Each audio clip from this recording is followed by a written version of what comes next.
Welcome back to Kino Summer Series. I'm your host, the Kino Cowboy. I'm with my co-host Scott Keith. We're chilling out, middle of the summer. We got a pretty interesting one for you today. The 3 hour and 15 minute Celine and Julie go Hey, boating. 3 hour, 13 minute. Come on. Okay, Come on. It's not I'm that long. sorry, I over exaggerated here. Directed by Jacques Rivette, or however you say his name. I'm not a, Yeah, let's get that out of the way. Our pronunciation's going to be all over the yeah, place this one. yeah, it's gonna be It's horrible. so I won't even make my normal jokes about the French being a stupid language. I'll just because I enjoyed this movie enough. But Which I was so worried about because it was like this is one of the most esoteric movies we've done for this show. And I was like, the more I got into the movie, I was like, what have I done to Scott? What is he gonna like? What have I done?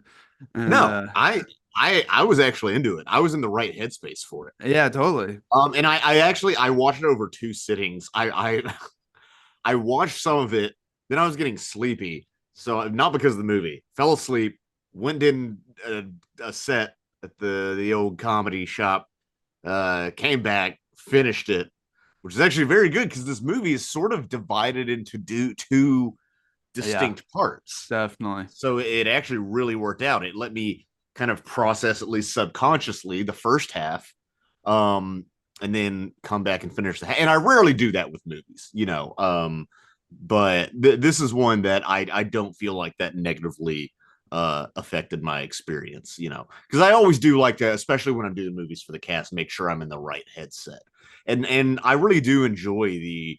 This is a summary movie. It really is. I felt, I was lying in bed.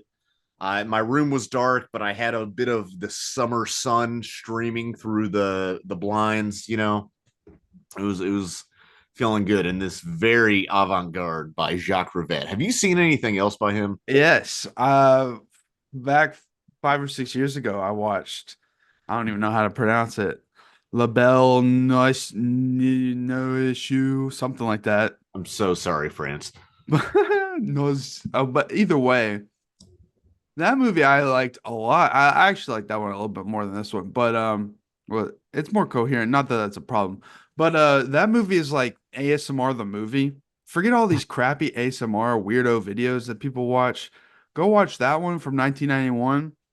You just watch an artist do his thing, and just watching him sketch out stuff. It's like extended takes of him sketching and stuff, and just the sound of the pencil hitting the kind of parchment paper he's using is just like gives you chills. I don't know, but it's like it's one of those like it's very French in the way of like this guy's trying to craft his magnum opus, and then the audience doesn't even get to see the painting at the end. So it's I don't know, it's a cool movie.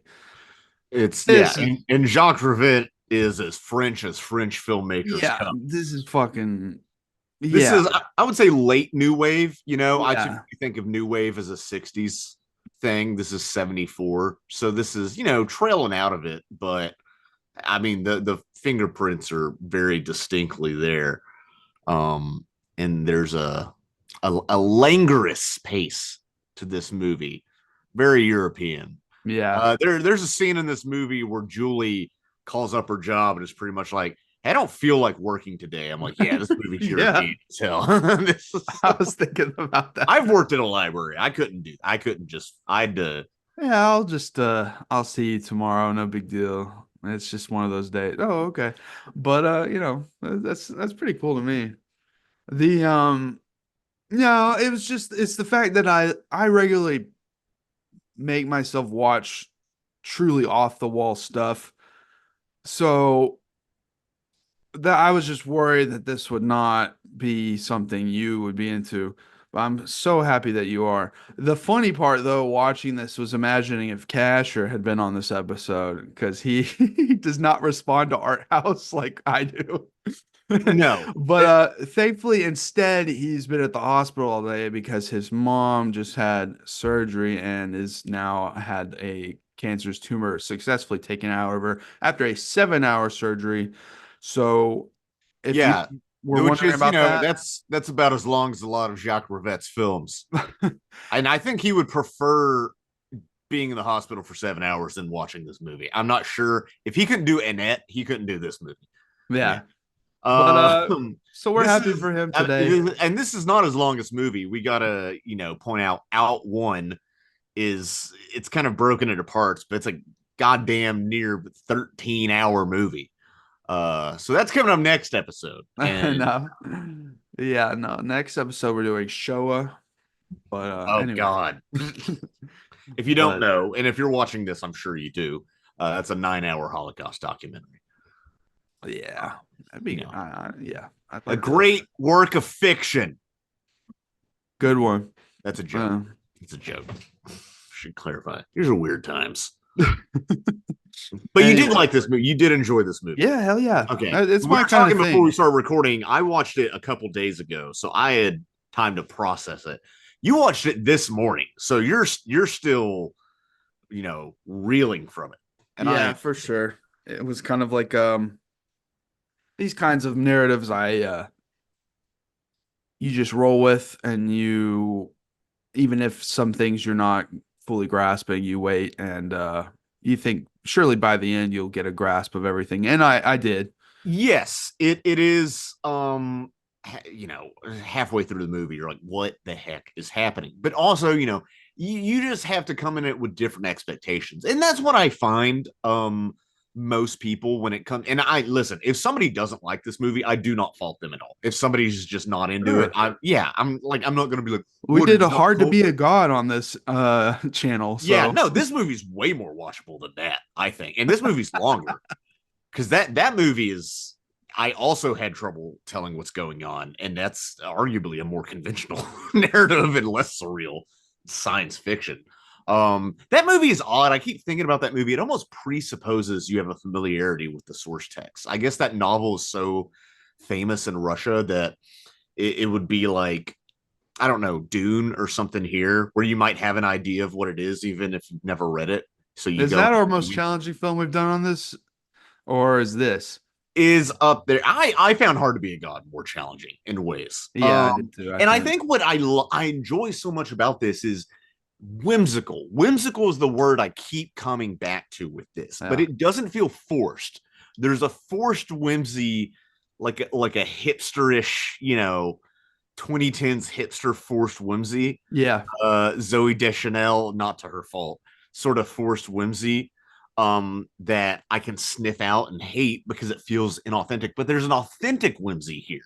And I think that's what it separates from a lot of your self-serious avant-garde or new wave filmmaking that can load up on being pretentious. That it has this forced whimsy. The performances are so good. I think personally, even though they're very broad at times because they are so silly. And I mean, God, we have a point where they're wearing roller skates for no reason, skating uphill on a sidewalk in Paris, and I don't even think it feels forced because it's not even as weird as 90% of the stuff we've seen before up to that point, because that's later in the movie. Yeah. um as to something like Godard, I've said this before, like when we cover, I don't even remember the name of the last Godard movie we covered. But like honestly, because with Godard, for instance, I feel like it's homework and it feels so intellectual, but to the detriment of the humanity of the film. While this film I feel like is brimming with humanity. It's one of the more beautiful depictions of female friendship I've seen in a movie. A movie that I think about this a lot. So last year, I think it was last year, I saw the movie "Are You There, God? It's Me, Margaret," based on the Junie Blume novel. I saw it alone in a theater. It's a bunch of like 12-year-old girls and their families, and then like me. It's sitting in an AMC in the Yeah. back, and I'm like, I promise I'm just a cinephile, not a weirdo, guys.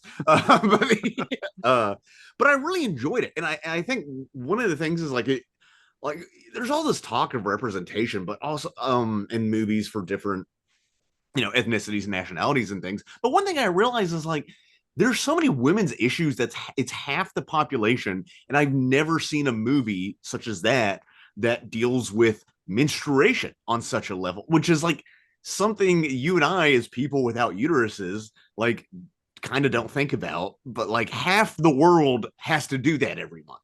which Yeah. is like an insane thing to not cover in film. Cause I mean, maybe because it's so banal to a large amount of people. But my point is that that seems like a tangent, but I don't see a lot of films that are just about female friendships. You know, even something like Mean Girls, which is often brought up, it's more about frenemies, you know, than it is just friendships. Um, and I this is a beautiful depiction of two people kind of soulmates. Now, is it? I want to ask you because maybe I'm crazy. Are there sapphic overtones to this? Do you Not think overtones, undertones maybe, but nothing, undertones over? I don't know what the difference is, honestly. nothing like. Oh, I wouldn't say overly explicit. No. I would know. I wouldn't say overly explicit, but I think there is some debate of like, are they lovers? Are they not? I don't think it matters, and I don't even necessarily view it as sexual. I feel it as like two people who are so soulmates, you know, in a way that are soulmates, not even sexually. Um, Sure.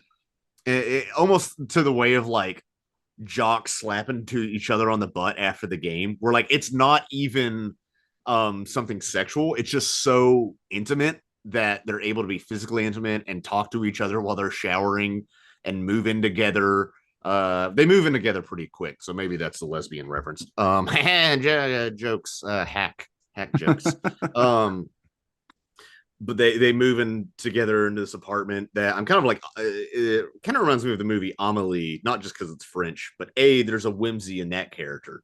I guess maybe it's, yeah, I'm sure whoever directed Amelie had to have seen this. You know, I feel like they have to have, maybe not, because it's a very different movie, but there's something about the whimsy of the main character in that just Sure.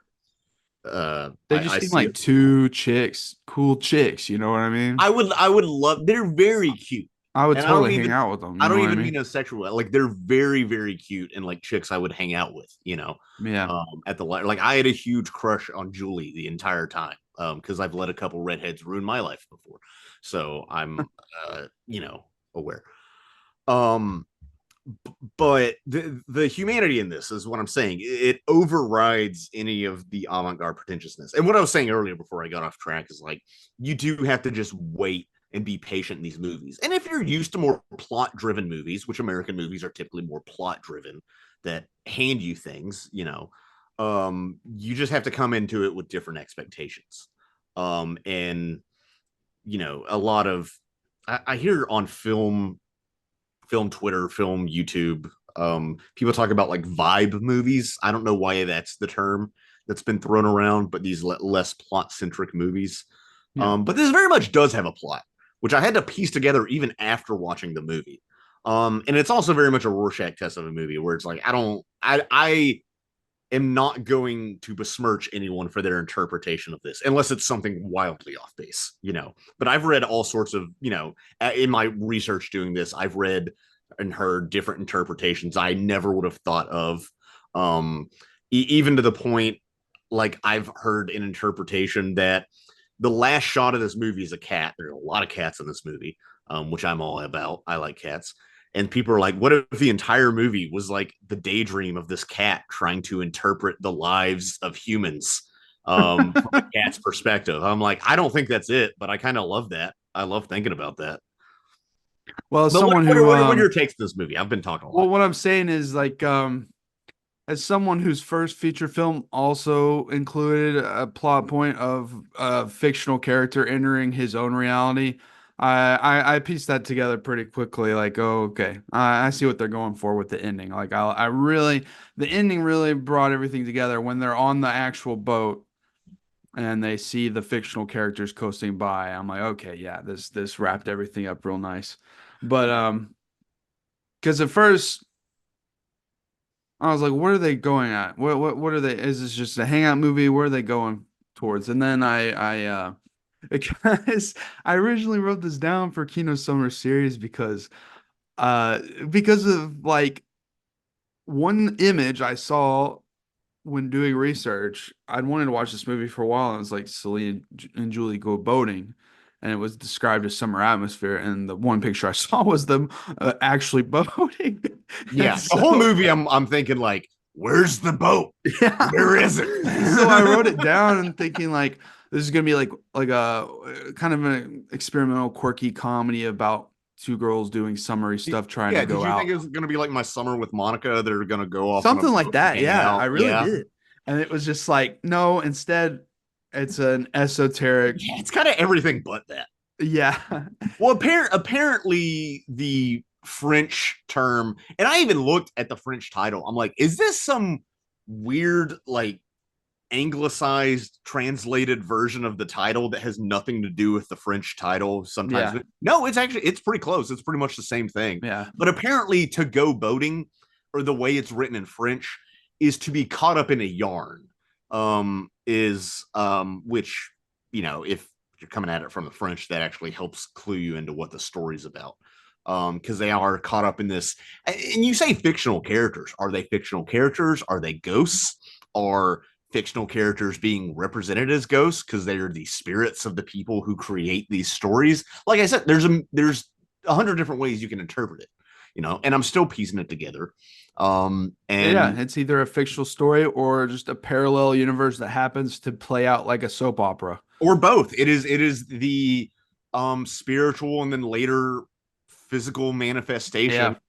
of somebody's imagination or the subconscious. It is very soapy. It is intentionally soap opera.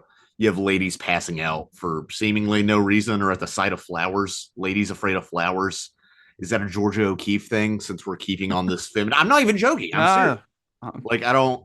Um, or I actually do have a theory about the flowers. As we can add, because I think a lot of this, the more I think about it, my interpretation is these women who I think are late 20s, early 30s of the actresses, but the characters I view as maybe being like 22, like early 20, like they seem young to me. Just sure. and they seem to be trying to recapture and hold on to their childhood, which they do symbolically at the end by saving the girl.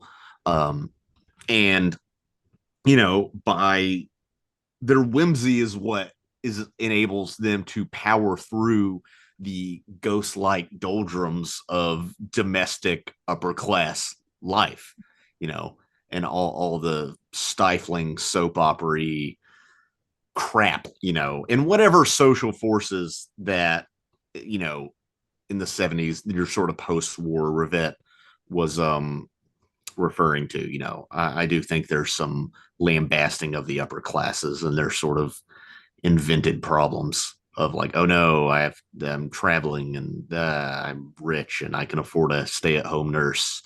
My life is hard. We're two sisters trying to bang my other sister's widower, Yeah, yeah. which is weird. Yeah, this is a pretty incestuous movie because there's also a cousin banging plot in it pretty early, which is great. Yeah. What I like, well, going in, I was like, I think there's something up here. And as soon as uh Julie, yeah, the redhead is Julie, right? Yes, Yeah. redhead's Julie. As soon as she pulls out tarot cards, I'm like, okay, there's something esoteric going on. It's probably going to get a little more complicated. And of course it does. But what I find interesting is that she plays with magic, and then Celine is literally a magician, like two Doing sides. terrible stage magic. Yeah. Like stuff I feel like I could learn in a weekend. Yeah. It's like, yeah, you got stage magic and then you've got quote unquote real magic. And but it's just all over the movie. They're doing little rituals, even not big rituals, but just tiny little rituals to Well, one bring of the first forth. shots is she is in her heels, which, first of all, she's walking all up and down these streets of Paris and stairs and stuff in these heels. I'm like, this must have been hell for the actress to have to do all this. Must have been Yeah. hell on her feet. But the maybe that's just my fat car driving American sensibility. I don't know. I don't wear heels. I don't know.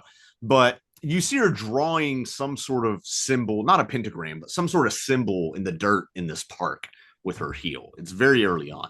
And I am Yeah. not a magician, and I can be sort of a staunch douchey atheist about tarot and astrology and all that sort of stuff and make fun of it. I do know that there are legitimate occult symbol. They aren't just making stuff up. Like there's legitimate occult imagery and stuff in this that Rivette is into, which is not surprising to Yeah, me. there are That certain the guy who makes this kind of movie would also own a deck of tarot cards. It's like that's not a huge leap of logic to me. yeah, there's a lot of specific symbols and sigils drawn in different ways, and I'm not into it as much as I used to be. I liked the idea of magic, chaos magic. I used a lot of that in my first two films on metafictional levels. But so I of course I was intrigued by that when I saw that was going on in this film. Uh but what I liked the most is the idea of just the whole plot idea of like they're going into a magic house and then they can't remember what they did in that house, but they're like wiped after it and they're given a candy. And if they suck on this candy, they can see more of pretty much almost like they're watching an episode of TV of like a hallucination of playing out. And it's like a shared thing. And it reminds me of just, I think David Lynch has seen this movie because some of the Oh, stuff from Mulholland Drive, dude. Yeah, this is definitely some of that in Mulholland Drive and also just some of the ways that things are magically planted on people right. There are in tokens.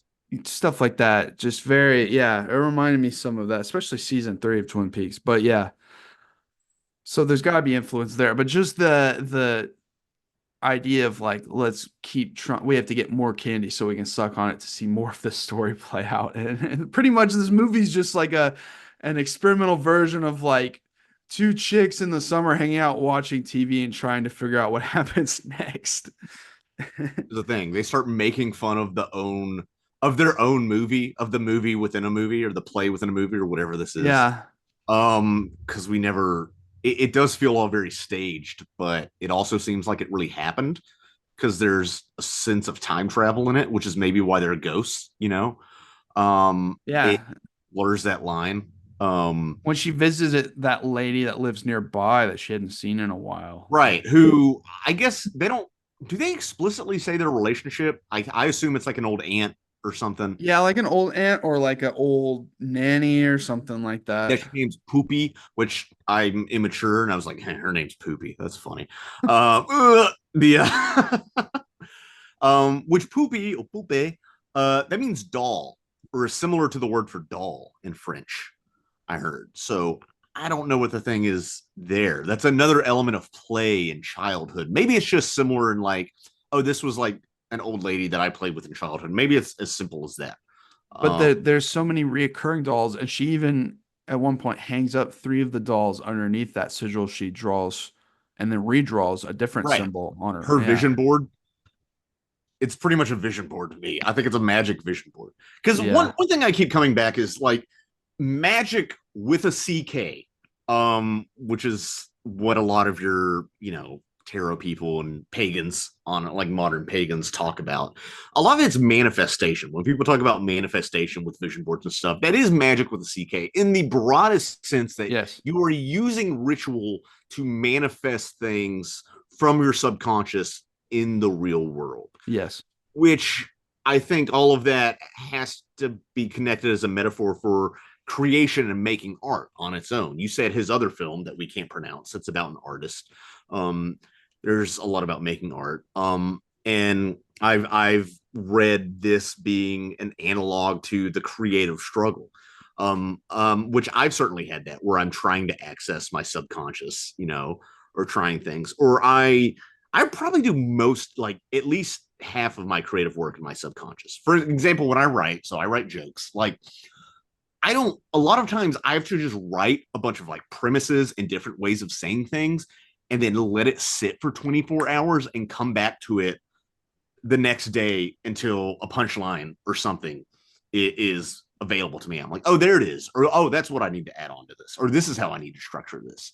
Um, Lynch obviously operates from his subconscious. So we have that lineage. Yeah. And I myself especially earlier on, I would try to manifest things because we would connect our videos so much to our real parallel lives that I would write certain things into our videos and then we would go out and film said things and it would bring about things that I was kind of hoping for. So it is a kind of form of manifestation. So I found that aspect of the film right up my alley in that Yes, and kind of way. manifestation is a trendy word that I often make fun of. If you have your Oprah's book club, The Secret sort of crap, um, but there is something to it, and manifestation is a thing. Um, Even though we have this stage magic, which is very much not magic, it is this forced showmanship. You know, sort of sleazy, a daytime cabaret. Who goes to what? Are there cabarets in the daytime? Does that exist in Paris? Who's going to that? Yeah, I Does don't know. nobody in Europe work in August? I don't understand how the economy works. Nobody's working 60-hour weeks like they are. That was really the only main note that I took down was how annoyed I got at that one guy. What kind of person do you have to be in a magic show like this and be like, this is fake, right? Everyone, this is fake. This isn't real. Uh, I could almost see that's almost pointing out critics, because this movie is not concerned. It's odd. This movie is not concerned at losing you, making you lose yourself completely in the world. But at the same time, I felt myself lost in the world, despite knowing that I was watching a film. It wasn't this Yeah. sort of film where like I lose myself, I forget I'm watching a film, like I don't know, even sometimes like Avatar. I've been kind of on a James Cameron kick recently.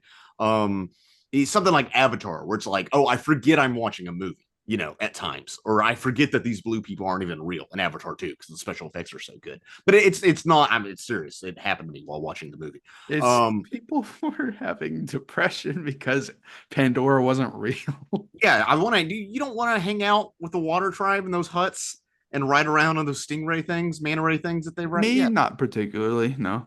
well, you're a beach guy. You're in a beach right now. Look at your background. Oh shit.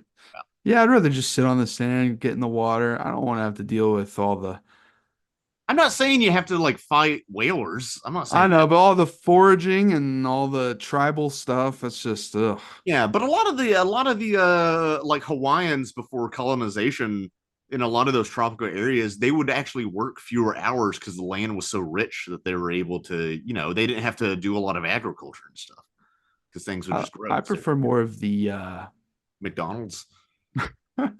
the 50s and 60s homogenized Hawaii with Elvis. Oh, No, you like Elvis I'm Hawaii? just kidding. You want babes in hula skirts and plastic coconut bras. Yeah. I don't know. I Uh, have some plastic coconut bras, because my dad's a Jimmy Buffett fan. But we're not talking I'm about Jimmy Buffett. We're talking about Julie and Celine Go Boney, or Celine and Julie.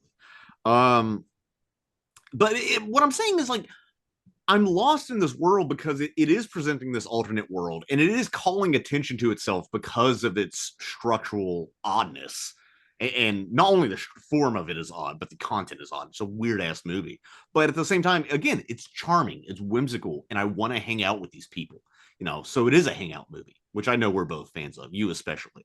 Um, yeah, especially Even if like it's just when just the playful act, it almost feels like a cartoon at first where she's like chasing after her the whole time, but she doesn't want to be seen, but it's done in a cartoonish way where she just holds up a scarf over her face and stuff like that. right, yeah, Uh, it's almost like a I don't know, like a Pepe Le Pew Looney Tunes Yeah. sort of thing, Yeah, chasing each yeah, other. it's just a silly kind of No, thing. and they're playing a game with each other, and it's almost like have these people met before? I don't think they do. I don't think they've met before. Well, the end of the movie calls this into question because has this happened before? Yeah, exactly. That's the thing. Are they in a loop of some kind? Is But this a game they play? They are cosmically bound on some. yeah, for They're sure. they're soulmates in a But way. it's just like the intriguing nature of this person keeps dropping stuff, but they're not going to pick any of it up. So I'm going to chase after him. Right. It's very much like Which is part of the Alice that gets compared to Alice in Wonderland. yeah, which makes sense to me. It's just something like that where you kind of feel almost in like a trance kind of state already, like you're set off on this adventure. Right, And because I it's looked at the timestamp. It's over 10 minutes of that with no dialogue. And I'm already thinking like people are already going to be filtered by this movie before it's yeah. spoken. Because in a conventional, 90-minute, 2 hour feature film, Hollywood, I had a not screenwriting but playwriting professor, but he would talk about movies sometimes. That typically within the first 10 pages, first 10 minutes of a movie, you want the major dramatic question, the central conflict to be presented. And this movie sort of doesn't present it until halfway through with the house. Yeah. Uh, I don't know. I appreciate it because I've been listening to the audiobook for Save the Cat, which, if you don't know, was a very popular screenwriting book from like 2009 or something, I think, or maybe 2005, 2000s.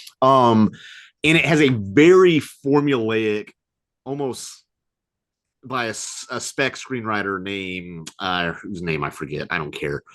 He wrote Blank Check, and that movie with Stallone that Stallone considers one of the worst movies he's ever done. Um, and he even says at one time he's drawn to older protagonist as he approaches middle age. But he says Hollywood doesn't do that. But if I wrote a movie like that, the French would call me a genius. And I'm kind of like, man, I know this guy's had a successful career as a spec screenwriter, but I also kind of hate this sort of thought. And this movie was almost a palate cleanser for that sort of thought, which is why I will never be a successful director. A, I'm not a filmmaker, and B, I just would nothing I make would make money. I don't think if I were. Well, I've seen, like I said, his other film, another film of his that's also 3 hours. And like when I know it's going to be an art movie and it's around this length, I know that they're going to have a kind of certain kind of timing with how they do things. And I'm used to this kind of pacing. Like if you watch his other film or if you watch Stalker or stuff like that, you have to be very patient, but also it's kind of not that hard. It's kind of an easy watch because Yeah. it's not so dense like a 90-minute movie would be with trying to pack as much stuff into each minute as possible. You get to sit and relax and hang out with them. So it doesn't feel like you're overburdened trying to watch this kind of a movie. No, because it's so low budget. The camera work is pretty simple. A lot of static shots and some handheld shots, but the mise en scène is not crazy, you know. Yeah. We have an old house, we have the streets of Paris, which look beautiful, 70s Paris. Makes me want to hang out there. It transports me in that sense. And but no, so much of it lets you focus on the performances. And I find that a lot in movies that for so you have in a lot of sense. So I think in Aristotle's Poetics, he had all these different elements of he was talking about theater, but of storytelling. You have character, you have plot, you have action, you have diction, you have music, and you have theme. I think those are like the six elements he has.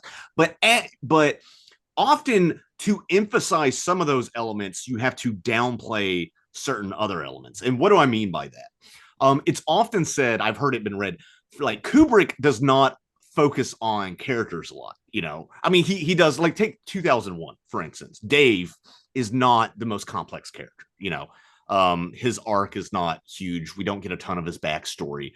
But that's because like you have X amount of time in a film. You have however long that movie is, 2 hour, 2 hour 20 minutes, and you have so many other things that you're focusing on, the world building and the thematics. Stanley was very focused on the thematics, that like you have to commit less screen time to other things. And I've even heard again, I've been on James Cameron kick, like he is very workmanlike.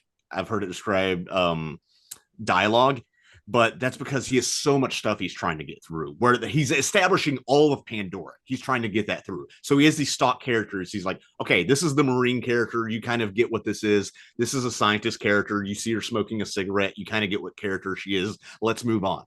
And now this movie takes its time, but For instance, in the first half, by not being so plot focused, it lets us focus on those other elements. I feel like I said a lot that in a lot of words, but so maybe I need to focus more on certain elements. But No. you understand what I'm going for, just Yes. and this is a very has been said like American movies are much more plot centric, but in this, you're allowed to focus more on characterization, even though we don't really get backstory of these characters. But the performance and the silliness brings it out so much, and they're such good foils to each other. Because the Venn diagram of these characters are, I feel like despite Julie being a bored librarian, which is sort of stereotyped as being kind of a stolid profession of like snobbish librarians, which I think is an outdated stereotype. I've worked in libraries before, and I don't think that's true. I think you do have, nerds, but they're not all pretentious and snobby. They're normally really cool, nerdy, but very kind and helpful people. Sometimes you have like the older managers who are like 70 years old, but those are just fossils. And you have Celine, who's more of an artist with her magic, but at the same time, I feel like Celine's personality is a little more sharp, and Julie's is a little more silly or a little more relaxed. I don't know if you're buying this at all. That's at least the vibe I got. So there's an interesting Venn diagram where they both have all these similarities, but they also complement each other as foils because of that. Totally. And that ties into kind of what I was going towards next is trying to figure out what the point of Celine pretending to be Julie when meeting up with her lover, and then Julie pretending to be Celine at the magic show. Is that some sort of like just more playfulness, or is it like a purposeful kind of spell or ritual that they're trying to do? I didn't see it as a spell. There was a minute in this movie where I thought they meant better not be doing a Fight Club thing where they're the same person. I was wondering if they were going to pull Yeah. something like that. Um, I don't think it's magic. I think it's playful. And also I think they're both in both cases they are sort of sabotaging each other's life, but sabotaging each other's life in a positive way because I think they're sabotaging each other's adult lives because they don't want adult lives in a way because you have two things represented with Julie's life sabotaged by Celine. You have domestic life, marriage, love, that part of adulthood that is sabotage because it's negative because the guy is kind of a tool. You just get this sense Yeah. like distant cousin.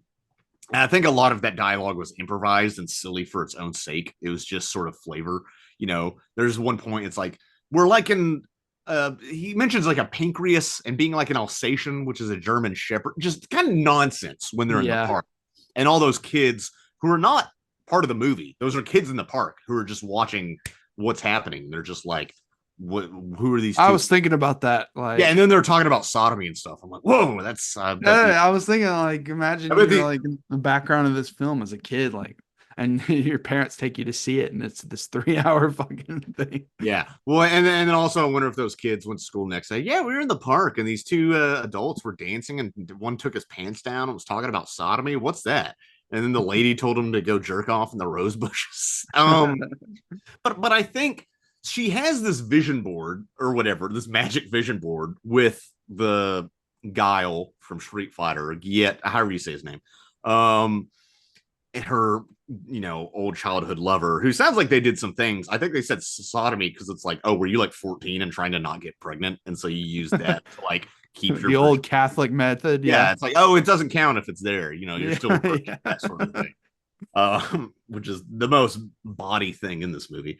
um I think like she has this idea of like, this is what I'm supposed to want. This is how I view it. This is what I'm supposed to want. I'm supposed to want this man in this domestic life. But then she's kind of like, they trade places, and Celine's like, you don't really want this guy. This guy's a tool, and like he's just kind of a fuck boy. I don't know. I feel like he's just saying things, bringing you roses, but like, what does he really have to offer you that you don't already have or you can't get in other ways?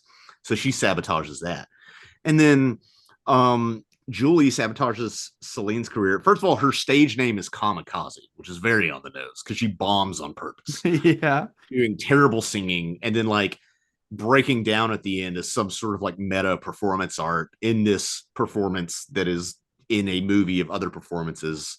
We have concentric circles of performances within this movie.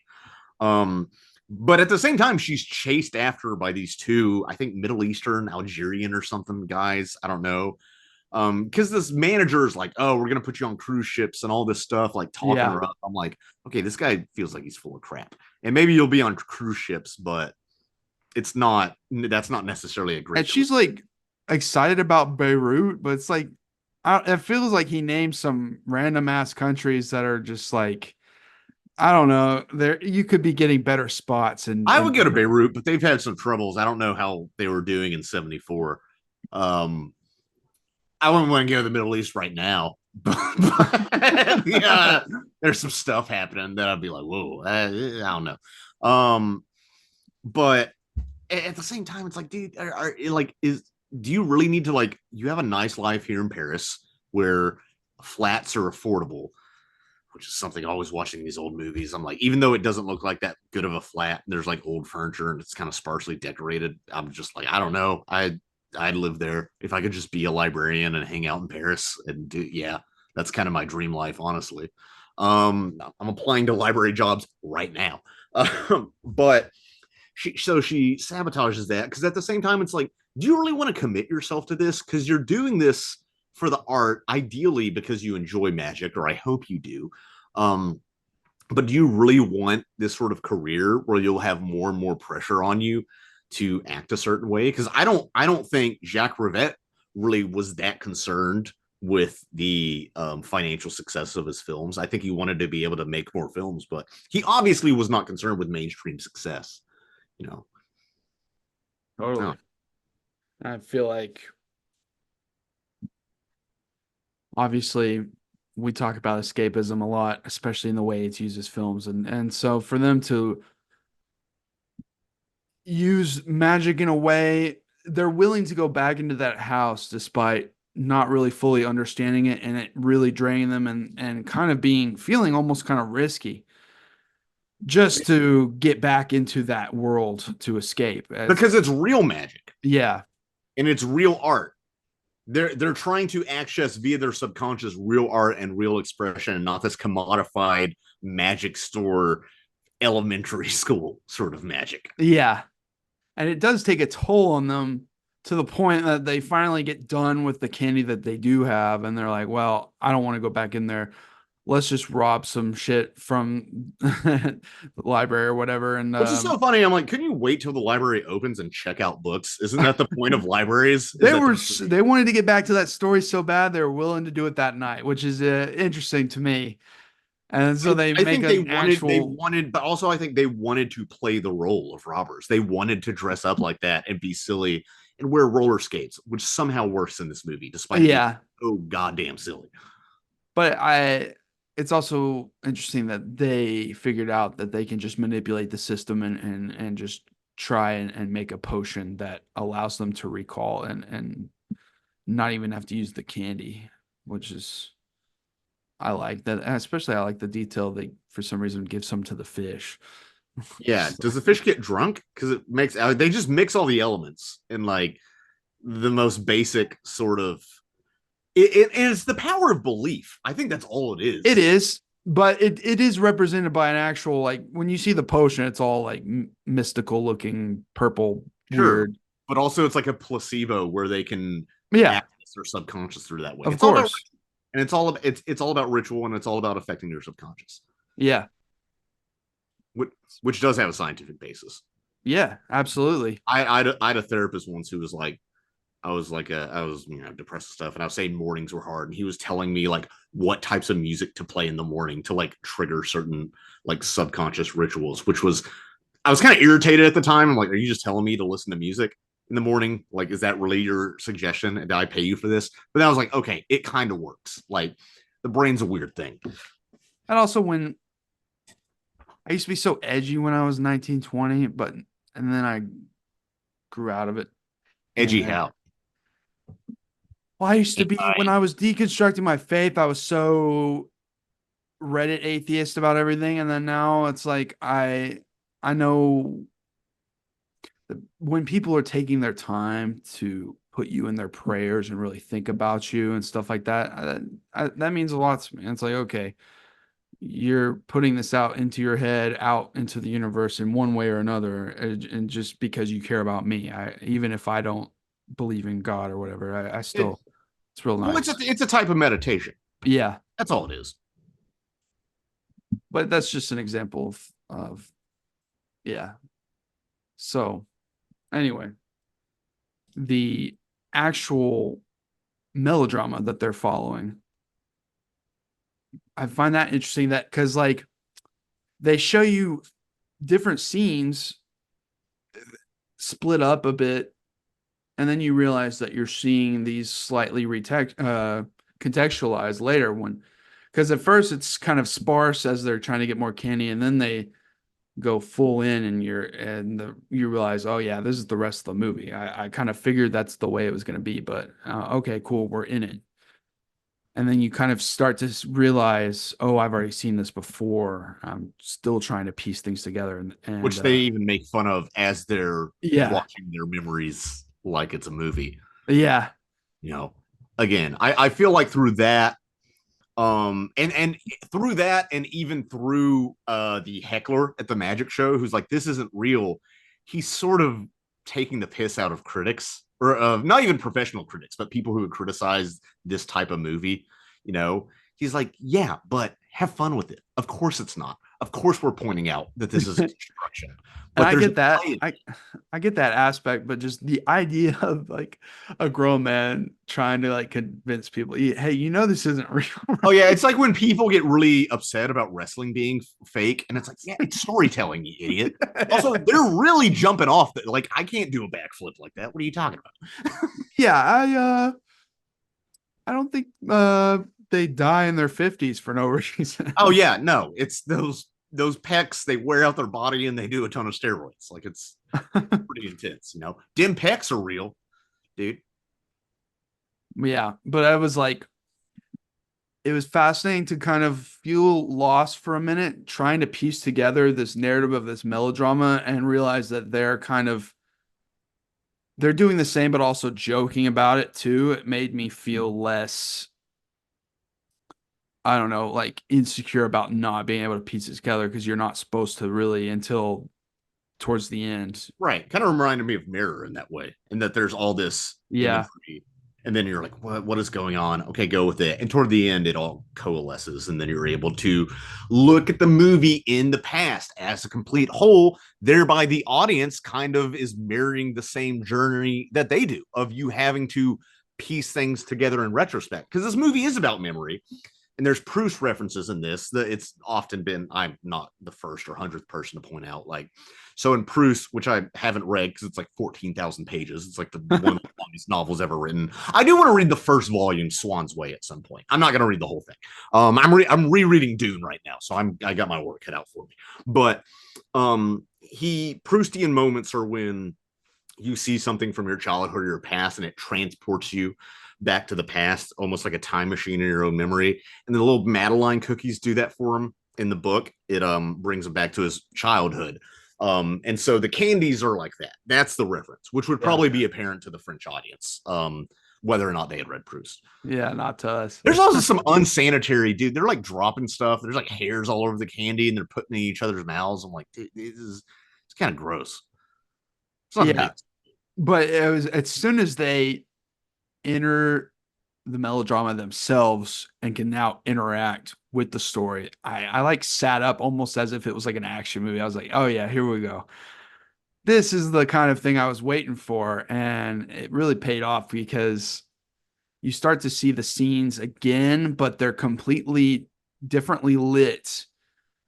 And they have stage makeup that they're like ghosts Yeah. because they're caught in this narrative because they have those rings with like magic dragon eyeballs or something on them that Yeah. keep them from being absorbed completely into the narrative. It's like a little Brechtian ring that keeps you out of the narrative, so you're able to manipulate it more. Yeah, that was the shit. I And love then, that. and because Celine loses one at some point, Julie's like, "Oh, your ring fell off," and she immediately goes zombified and falls back into the role. And Yeah. don't we all play roles in our own life that we need to break out of with silliness? Isn't all the world a stage and we're merely players? Yes, yes, yes. But it was just as fun watching them go about these adventures through the movie. It was just as fun. And I was just as happy watching them realize that they could mess with the plot elements and rearrange things and do whatever they want. It was a very almost like wholesome in a way. Yeah, they're writing fan fiction. Yeah, it was very much like that. That really brought the whole film together. Obviously, the ending is what sold it for me, especially when you get to the scene where it's the other girl dropping stuff and the other girl chasing after her. I was like, yeah, okay. Yeah, which and that complicates the whole film. Then immediately I'm like, oh god, this complicates everything. Did they not save the girl? Is this an endless thing? Is it the idea that memories are repeated over and over yet mutated every time you remember them? Because memory is it's very fallible. I mean, scientific research has said this. Like, memory is reconstruction. It is not just I'm accessing a file and reproducing. It's not reproduction, it's reconstruction. Yeah. That's like they're so desperate to know who the killer is, they go in and then pretty much figure out who the killer is and they're still not satisfied. It's like, well, Yeah, it's the lady, right? One of the ladies. yeah, the dark haired lady. Dark Like, haired lady. well, Yeah. we can just change the narrative, bitch. So let's pull this girl out of the story. I don't know. Right. That's awesome. I love Because that's very you can, creative. through memories and through your own actions, you can change your past and you know, overcome your childhood and the impositions that are on this. Because I think I had this revelation yesterday while driving around and had to type it in my phone while driving around, and my airbag light is on, so I don't know if my airbag works. So I risked my life for this podcast. Hell Um, yeah. Hero. that I read the end of the movie as they are saving their inner child. They have this child beset, sick from all of these outside forces. Um, and this very stolid, old, stuffy house. I mean, it looks like a beautiful house. I like that sort of old European stuff. Old wood floors that are probably like 400 years old. Who knows when these trees were planted.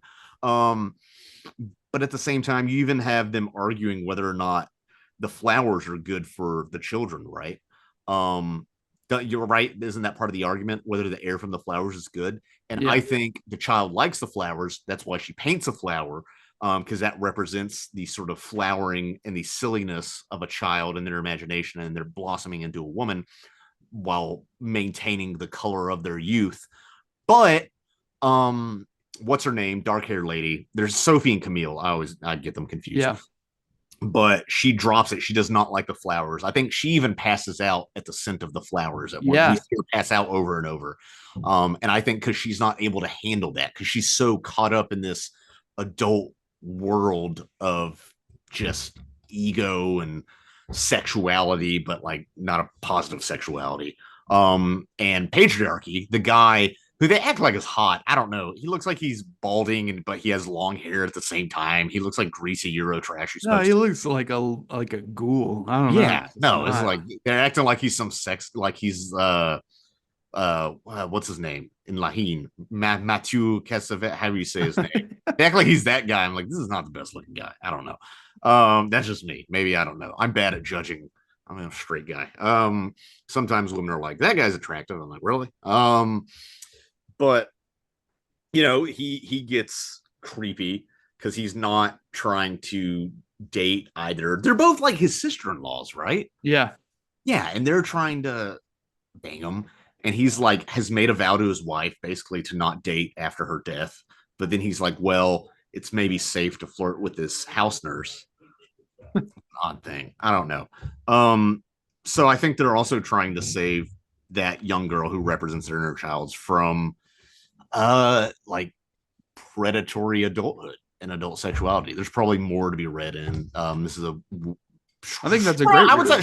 strongly a feminist movie. You think you agree with me? You said, Yeah, I think that's a great reading, and yeah, it makes I sense. that's what I get from it. Because I mean, And again, you can interpret this movie yeah, you 50. can, but like for her to like freak out so hard of the drawing of the flower, I think is the most damning part of that, evidence wise, as to what you're saying, because that's just such a yeah staunch way, and to pass out, yeah, that's overly dramatic on purpose, but it just adds to what he's trying to say there. And there's a lot of Definitely. alter egoism.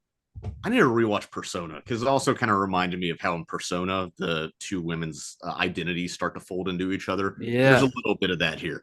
Um, but and also he stole from Fight Club.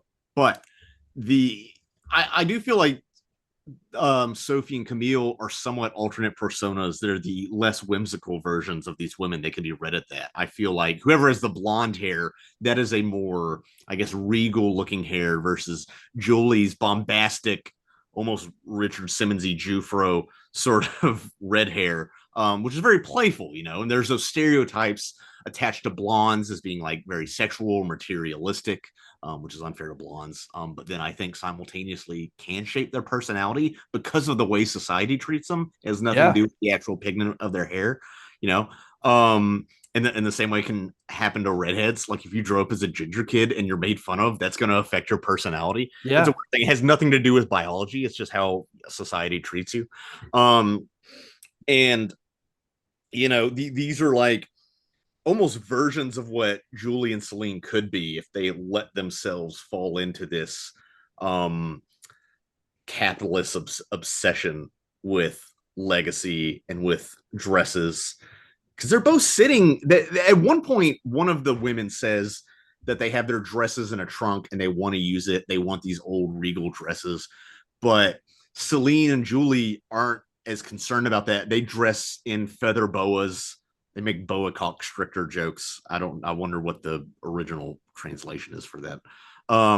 And dress very flamboyantly, almost like a child would. When you see young girls playing and they'll wear a feather boa and a princess dress and a tiara and glasses, they'll just put it all on. yeah, It's like that at the beginning. So they don't have concern for these kind of societal impositions on like how a woman should dress, and they're sitting on, while watching the film within a film, while watching and sucking the candies, they're sitting on a chest. So I wonder, like, do they have dresses in that chest that they're just choosing not to do? They're sitting on it because they don't care, because they would rather sit with their friends in their apartment, dress however they want, sucking these candies. I'm spitballing here, but that's I mean, I think that's got valid logic, because I mean it's specific that they are both sitting on that chest and it's an extended sequence. So who knows? And that is kind of like the whole time I was kind of thinking, is there a slight doppelganger theme here with those two, and then the real girls? So, which is more influence on Dave Lynch. I gotta know if he's seen this movie, because I'm pretty sure he has. I think I've read it and he has. This has influenced a couple movies. Oh, what's the other one? Dang it. Um, it's people desperately seeking Susan, which is not a movie I've seen. Um, but allegedly this movie has influenced that, and a lot of people point out the influence between this and Mulholland Drive and some of his other films. okay, totally. I don't know if Lynch has come out and he's said it, but I mean, to the point where I was looking at a video on this, I was looking at a trailer or something, and in the sidebar, it was suggested the trailer for Mulholland Drive or something. So the algorithm, people are clearly searching both. So the algorithm tells all. Yeah, That's the God I believe in. that's the message of of our episode today. The algorithm tells all. The algorithm tells all. There's Yeah. also apparently, I haven't read Henry James, but Henry James spearheaded the haunted house genre, as we know, with Turn of the Screw. I'm pretty sure. And they are in a haunted house, I guess. This is a haunted house movie because you have an old house with ivy overgrowing it. Only half of it. It's very specifically only half of it. Which I guess kind of represents all the dualities of, like, I don't know, male, female, physical, spiritual, reality, non-reality, I don't know. Spitballing again. I'm just Yeah, saying things and hoping something sticks. But it's that's what this movie is. what you got to do with And this I kind also of feel like movie. that's kind of how this movie was made. I even get the sense that they had fun making it, you Well, I know. would hope so. And you know, because I feel like you had to get, I mean, to get people to do this, you had to get pretty artsy theater people, um, which is, if you ever actors start out, I've been thinking recently of how actors start out in this sort of like black box theater, having to use their imaginations. I took an acting class last year, which I did learn. I'm not an actor. I can do it somewhat, but it's just not for me. I prefer writing my own stuff. I don't like saying what other people tell me to do. I'm like, hey, stop trying to control me and tell me what to say. But you have to get those kind of artsy black box theater people, I think, to make this movie. Totally. I like acting, but I like the fake, fun YouTube acting, not real Hollywood acting. Like I Yeah. like us having a loose script for one of our sketches and kind of just playing around. Oh yeah, sketch acting is different. It's Yeah. more based on like kind of an improv, that sort of lineage versus film acting versus stage acting versus voice acting, all different things. It'd be fun to do another person's sketch or like a comedy video or something, but yeah, because I get tired of like, I don't know. It's I need to like, start writing stuff. yeah, because I put myself in the focus of my own stuff because I know I can, commit to it. But I'm tired of it.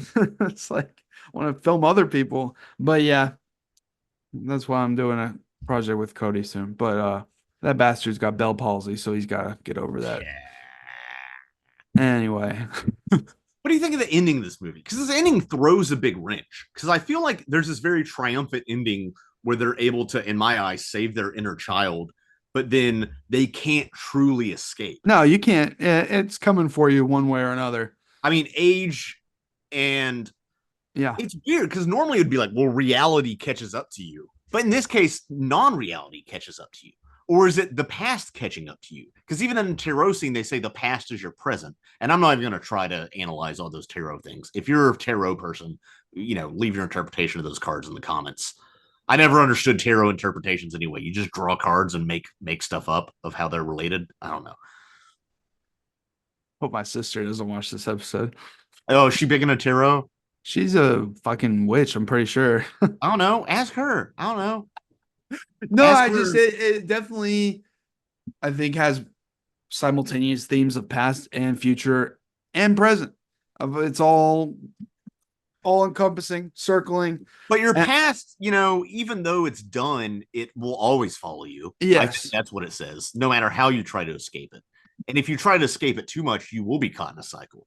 And by trying to escape your past, ironically, it keeps you from moving forward. It just felt almost like this kind of cosmic warning, like don't get too far gone, lost in your own Fantasy. fiction, Yeah. fantasy. And Yeah. To be it lost in almost your own played fiction. out ahead of its time in a way. It almost played out just like those final scares in a lot of horror movies where it's Yeah. like it's not over yet. Oh, it's one of those 2000s videos where like the face pops up on the screen and scares you. It's one of those. Isn't that how Paranormal I Activity? fell out of my chair when my friends in seventh grade showed me the one where it's the car driving down the road or Yeah, I know whatever. what you're Yeah. talking about. And we were like in the dark and they had I didn't know it, but they had the audio, the speakers turned all the way up. So I fell out of my chair. What you think? I don't know, man. That's classic. There is, just relating it to today's sort of social politics. Um, we do have a victim culture today, which I hate saying because a lot of, I think, right wingers who make fun of people like, "What are you triggered?" And sometimes it's like, well, sometimes people are triggered because they were legitimately raped or something, and it's like a very legitimate trigger. It's not like, oh, my teacher yelled at me when I was a kid. It's not like that. But at the same time, I do think there's this sort of like victimization culture where people want to hold on to their past or social forces and like keep themselves from moving forward or moving past it. And I felt it in my own life where I've had to let go of certain things of like how my parents raised me, or like, mistakes that were made in my childhood by adults, or things that I did as a kid to myself or to other people, where I've just had to let it go. I'm like, at a certain point, it's like, dude, you're 30 years old, 31. It's like, yeah, these things happen in your childhood, but you have to move past. So there's this thing, like, how do you acknowledge the past and how you revisit it and change it while also not moving on versus escaping? How do you integrate your past into your present in a healthy manner while not being held victim to it? And again, I'm not saying if you're legitimately traumatized or something, like, that's different, Yeah. um if it's like, yeah, my parents beat me as a kid, yeah, that's probably going to mess you up always. It's interesting because we don't really know anything other than about their childhoods, except that Julie banged her cousin in a barn one night. That's why they have monarchies, folks. Hell So yeah, it's a bro. very incestuous continent. Even if you do have a lot of trauma, there has to be a point where you have to accept it on some level that it did happen and move forward. So, Right. anyway, Trauma is very trendy, and I kind of hate that I had to bring it up at the end of this, but it felt relevant. well, then it's become such a meme that like If neuro, everything's trauma, nothing is trauma. yeah, and it's like you get the. This is gonna sound stupid, but it's such like a popular meme, so I don't think it'll be offensive. But it's like the neurodivergent, non-binary roommate that like it starts a GoFundMe to get out of their housing situation because they're mad that their roommates want them to do the dishes and they find it triggering. The word neurodivergent too. I'm on multiple medications right now and have been to psychiatrists all my life for a variety of. I'm kind of textbook millennial, probably overdiagnosed guy. I have diagnosed ADHD, which I was diagnosed in adulthood, and that technically counts as neurodivergent. I do not call myself neurodivergent. I'm just like, this is the brain I got. You know, I also have like 20% of, I've heard like 20% of people have some sort of neurodivergence. I'm like, well, that's a big amount. Is it really that neurodivergent at that point? Yeah, well, either way. If you're non-verbally autistic, that's pretty neurodivergent. I have trouble with some executive functioning, but again, who doesn't in this day and age? Yeah, I can't stop talking about Godzilla or Uh, Disney dark ride attractions. So anyway. okay. Was that a joke about you being autistic? I was just like, you said you couldn't do this. I was talking about kind of my hyperfixations. But Oh yeah, and every interest is a hyperfixation. Nothing can be or every focus is a hyper focus. It's like, maybe you're just focused. Maybe it's not. no, I'm some of the I'm things I focus on get out of hand. No, it gets on a, and I get, like, I definitely, with video games in particular, get hyper focused. I'm like, oh, I just played for like 6 hours of Elden Ring, Jesus. Um, but we're getting completely off topic of the movie here. But it's like, Well, sometimes people are like, I'm hyper fixated. I read this book for 2 hours. It's like, maybe you're just focused on reading because you're you just like. really into the book. Yeah, it's not a neurological condition we have to label. What if Anyway, you remembered how much you liked Godzilla as a kid, so you decided to watch through all 35 movies, and then when you finished that, you rewatched all 35 movies? well, that's called being Kino, You heard and it here, that's folks. to be First, truly folks. Kino is to be truly the king of neurodivergence. Because you watch masterpieces, avant-garde masterpieces like Celine and Julie Go Boating, Or Invasion of the Astro Monsters. or Either way. Invasion, also avant-garde masterpiece. If you want to Um, see Godzilla jump in space and dance, and have jump check that one. cuts. There are some weird cuts in this movie where it cuts to black for a split second. I don't know if that's just because this is a low budget movie or if that's an intentional thing. There are parts of this movie It's where you see intentional. like hairs on the bottom of the frame, like it got caught in the projection. I was like, I think that's the best restoration they could do with I think it the is. film. Yeah, because this, I mean, where could you find this, in ye olden days? They weren't playing this on TV, I'm sure. Certainly not in this hemisphere. Yeah, And we could go more into this movie by like a scene by scene sort of way. I don't know. Maybe we'll revisit it someday. Probably not. But this is a movie I would like to rewatch at some point in the future. totally. Take it apart. All right. Well, guess that about wraps up our episode. Thanks for listening, everybody. We just did an episode on, well, let's see. This summer we've done Point Break. We've done, which that got low amount of views. I don't know why. Go check that out. I really enjoyed that discussion in that episode. So if you missed that we even uploaded that, if YouTube didn't even tell you, then go check that one out because I think it's a good episode. Dog Day Afternoon. We did Dog Day Afternoon. back to back bank robberies. And then yeah, and then last week we did the swimmer. So if you want some more weird mid-century summer cinema, go check that one out. And that one's doing pretty well. So thanks for anyone that checked that one out. We've got a tie-in film. I have a book for sale. If you want to support the channel, you can buy that book. It'll certainly help me out. On July 29th at the Looney Bin Comedy Club of Little Rock, I'm defending my title as the roast champion of Little Rock. So come see. Where's the belt? You should show it off on the show. I can get it. Give me 2 seconds. I'll get it. I'll do it right now. Rufio. I don't know why I said that. But yeah, if you are a local listener, aka Arkansas, Podunk city or capital of the US. Yeah, there we go. Oh no, it's blurred out. Censored, dude. Why are you showing porn on our video? Hold on, I need to stop blurring so everybody can see my shitty, dirty room. I need to clean. There we are. Check me out on the Partially Cooked podcast. That is on YouTube. It is also wherever you can find podcasts.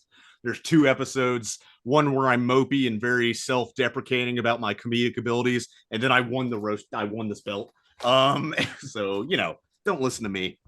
I'm the roast champion. This looks weirdly like a Chinese hat you get at Disney World, so I'm not gonna do that before I get canceled. See me July 29th. All right. Thanks for listening, everybody. We'll see you next week. Scott K Comedy on Instagram. See ya.